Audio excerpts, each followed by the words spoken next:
녀석들 가벼운 뉴스 가라. 무게 있는 뉴스만 골라서 전해드립니다. 무거운 녀석들. 무게 있는 뉴스 전해줄 무거운 녀석들 나왔습니다. 뚱커벨 인사이트 K 배종찬 소장입니다. 안녕하십니까. 시사계 선덕 소녀 박연미 기자입니다. 안녕하십니까. 예, 잘들 지내고 계시죠? 오늘 날씨가 춥죠. 오늘 조간신문 한 군데 보니까 강릉시 있잖아요, 강원도. 거기서 네. 드론을 띄워가지고 그 해변에 들어온 관광객들 나가달라고 아, 드론으로? 감시하고 실제로 안내되는 여기 사진 보셨죠? 이거? 네, 봤어요. 오. 드론으로 들어오지 말어 이렇게. 예. 네, 드론이 아니라 나가군요. 모두가 지금 K 방역에 지금 앞장서고 있는데 조금 전에 그 허리케인 데스크에서도 말씀드렸습니다. 마포구 의원이 파티룸에도 갔다가 적발이 되고 이러면 안 됩니다. 네. 자, 코너 끝에 방송만 잘 듣고 계셨으면 금세 맞힐 수 있는 무게 퀴즈 드립니다. 커피 쿠폰도 준비되어 있고요. 오늘 첫 번째 이야기 초대 공수처장의 판사 출신이죠. 김진욱 헌법재판소 선임 연구관이 지명이 됐어요. 전격적인 발표였습니다. 보통은 이제 이게 인사가 나기 전에 대체적으로 이제 기자분들에게는 미리 좀 알리기도 하고 이런데 네. 바로 발표가 됐습니다. 아, 그랬대요? 네, 지난 월요일 날 두 명의 공처장 후보가 이제 결정이 돼서 문재인 대통령에게 선정될 수 있도록 그렇게 이제 선택이 되는 그런 이제 순간을 기다리고 있었는데 두 명이었습니다. 김진욱 헌법재판소 선임 연구관 그리고 이건희 국민권익위원회 부위원장인데 이분이 검사 출신이었다는 그렇습니다. 거고요. 네. 그런데 이 김진욱 헌법재판소 선임 연구관은 이제 판사 출신입니다. 그러다 네. 보니까 고위공직자 범죄수사처장은 검사보다는 개혁을 위해서는 판사가 더 필요하다. 그리고 유력하다. 이렇게 해서 계속 알려져 왔긴 했는데 실제 그래도 이건희 국민권익위원회 부위원장도 상당히 원리 원칙주의자고 역량과 의지가 있다 이렇게 판단을 했는데 최종적으로는 김진욱 선임 연구관이 결정됐습니다. 그래요. 또 배 수장이 얘기한 것처럼 이건희 후보하고 마지막까지 경합을 했는데 네. 이 김진욱 후보가 지명된 이유 뭐가 있을까요? 뭐 다른 것보다 비검찰 출신이 와야 한다 이런 정서가 강했던 게 맞고요. 지금 두 분을 좀 비교를 해보자면 그 김진욱 지명자의 경우에는 사시 21기입니다. 그리고 법대 출신이 아니고요. 고고미술학과 출신이에요. 좀 이력이 특이하죠. 사시 후배입니다. 이건희 후보의 경우에는 그 연수원 16기인데요.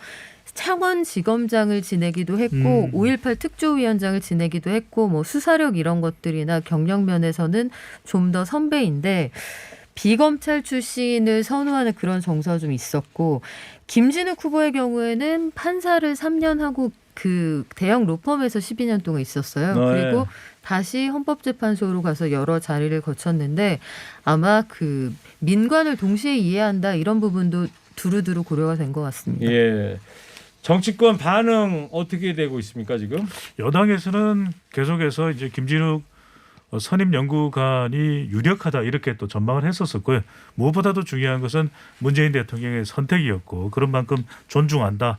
대통령이 결정한 만큼 앞으로 이제 고위공직자 범죄수사자 잘 출범했으면 한다는 입장이 대체적으로 나와 있는 반면에 야당에서는 국민의힘에서는 지금 오늘도 개각도 있습니다. 법무부 장관으로 박범계 의원이 더불어민주당 의원으로 이 내정이 됐는데 그런 만큼 지금 문재인 대통령이 뭔가 지금 잘못되고 있다. 국민 여론을 수용하지 못하고 있고 그런 만큼 앞으로 이 국회에서 또 장외에서도 적극적으로 투쟁하겠다. 이런 입장을 밝히고 있습니다. 그래요.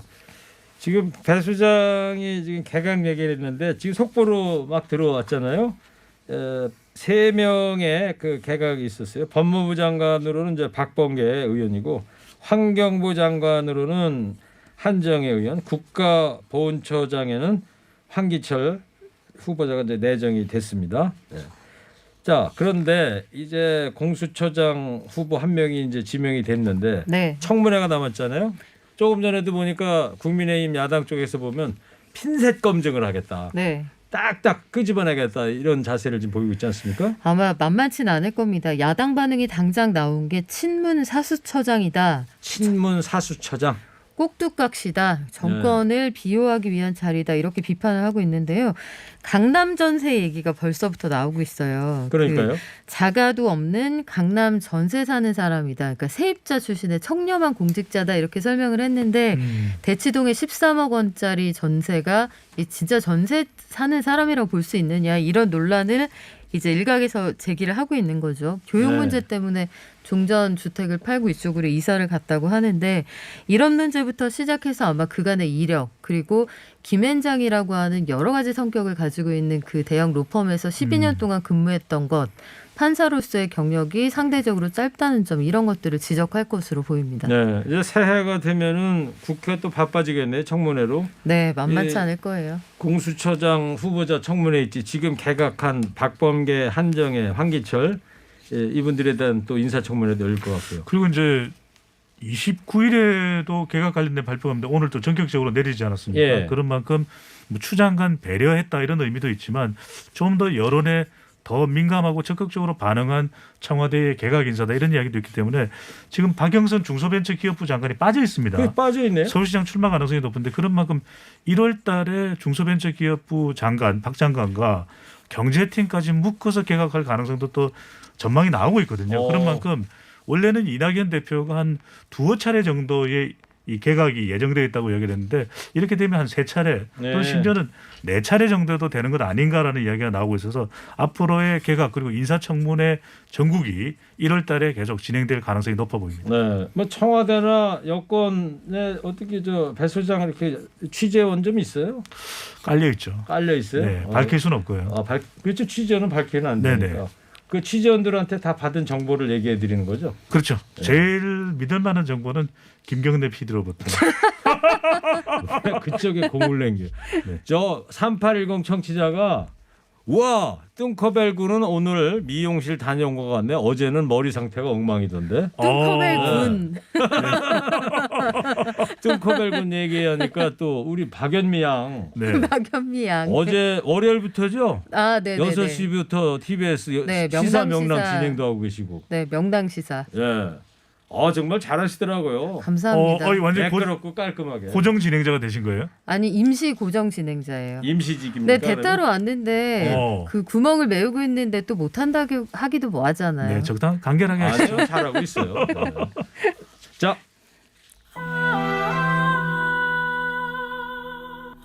백신 얘기하려고 합니다. 정부가 미국 제약회사 모더나 백신 2천만 명분 이제 사실상 확보했다고 이제 어제 청와대에서 발표가 나오지 않았어요? 네. 좀 백신에 관련돼서 좀 차분했으면 좋겠다라는 생각이 계속 드는 이유가 이게 또 문재인 대통령이 국민 여론을 쫓겨서 전화를 했다 이렇게 얘기를 하는데 모더나 CEO가 먼저 전화를 한 겁니다. 네. 문재인 대통령과 통화를 나누고 싶다. 물론 그 전에 어떤 교통정리가 됐는지는 알 수 없지만 여하튼 최종적인 형식은 모더나의 CEO가 문재인 대통령과 통화하고 싶다고 해서 이 통화를 했고요. 화상 통화로 한 27분간 진행을 했습니다. 네. 이 정도면 상당히 국가 정상회담 외에는 문재인 대통령이 이 전화 통화를 한 경우는 빌 게이츠, 빌 멜린다 재단의 이 회장 외에는 없거든요. 예. 그런 만큼 지금 백신에 대해서 중차대한 일로 그렇게 청와대에서도 파악을 하고 있고 원래는 우리가 모더나로부터는 한 1,000만 명분 그러니까 이제 작은 주사 병으로 치면은 2천만 병이죠. 두 번 접종을 해야 되는데 4천만 도주 이 작은 병의 단위가 도주입니다. 4천만 도주를 한국에 공급하기로 했다고 청와대도 발표했지만 모더나에서도 공식적으로 확인 발표를 했습니다. 그런 만큼 언제 들어오느냐가 중요한데 가급적이면 2분기에 빠른 시일 내에 들어오겠다라고 하는 협의를 하고 있는 중으로 알고 있습니다. 그래요. 이게 도지라는 게 일회 접종 분량을 얘기하는 거죠. 작은 병입니다. 그러니까 우리가 어릴 때 병원에 가면 예방 접종할 때 작은 병 있잖아요. 그렇죠. 아주 작은 병.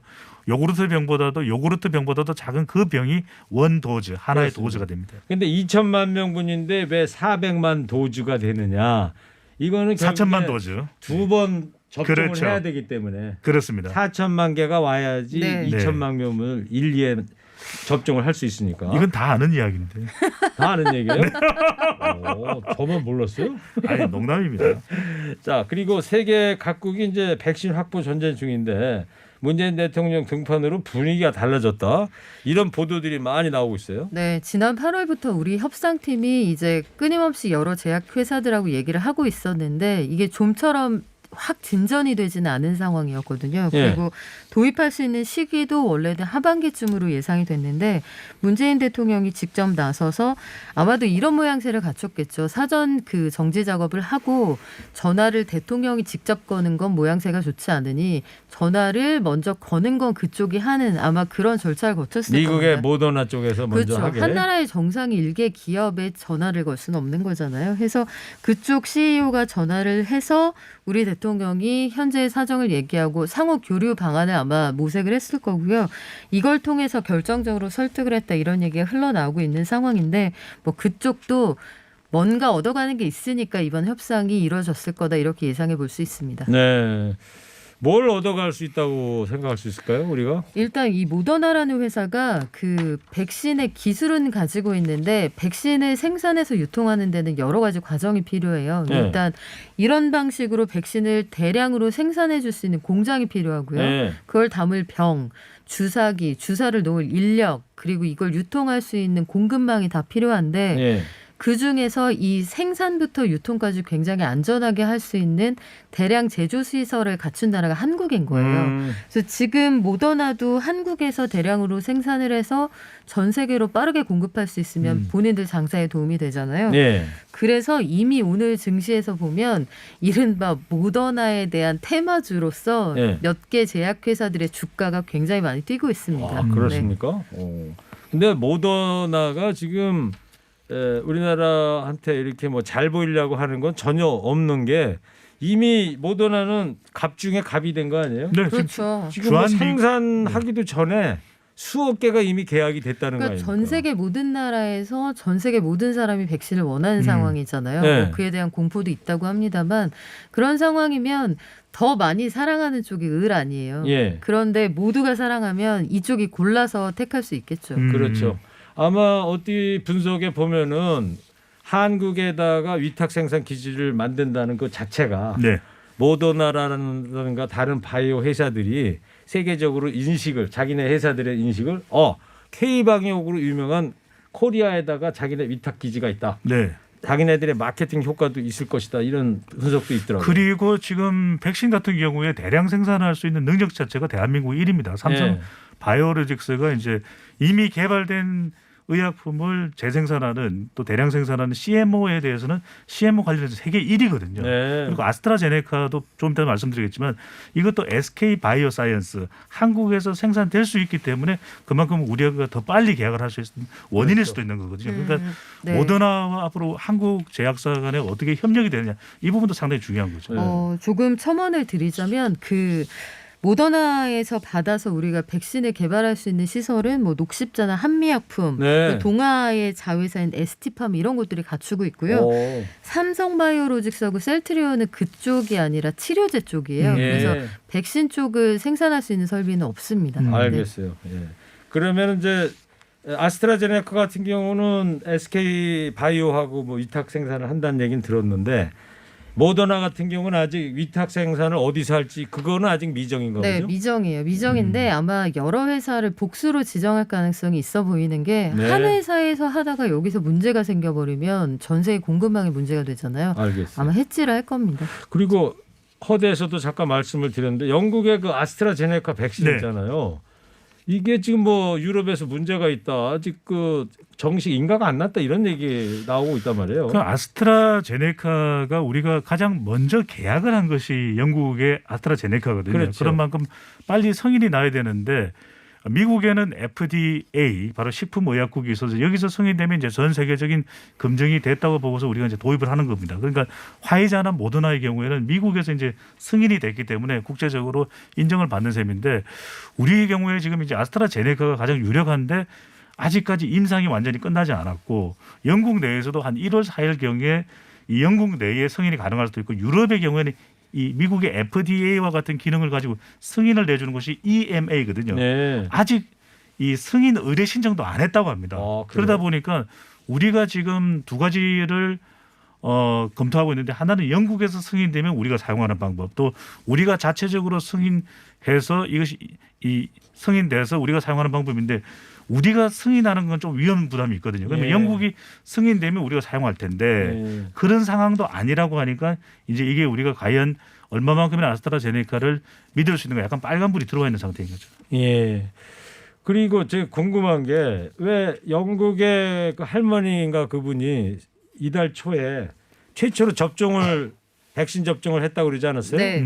그러면 영국 회사인데 아스트라제네카를 안 맞고 다른 제약회사 걸 맞은 거예요? 화이자 걸 맞았거든요. 그렇죠. 아, 화이자 거를. 화이자는 이미 FDA 승인을 받은 상태였고 예. 아스트라제네카의 경우에는 그 영국 식약청이라고 할 수 있는 MHRA 승인이 아직 안 나왔습니다. 예. 그 알겠습니다. 영국이 가장 먼저 선구매를 했던 것이 화이자였고 그걸 이 90세의 마그리 키넌 할머니가 최초 접종을 했죠. 야, 그 이름까지 기억을 하고 계시네. 야, 이 사탕 하나 드려야 되겠네. 사탕 받으려고요. 예. 자, 이거 사탕 하나. 네, 감사합니다. 네. 저는 허리케인 라디오 앵커 DJ 최일구고요. 인사이트 K 뚱컵의 배정찬 소장, 시사계 선덕소녀 박연미 기자 함께하고 있습니다.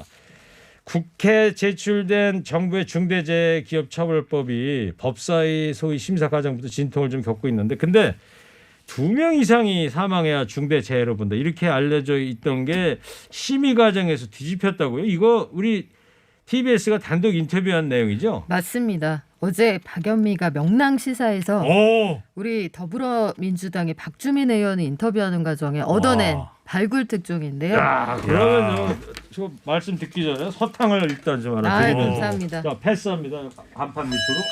네.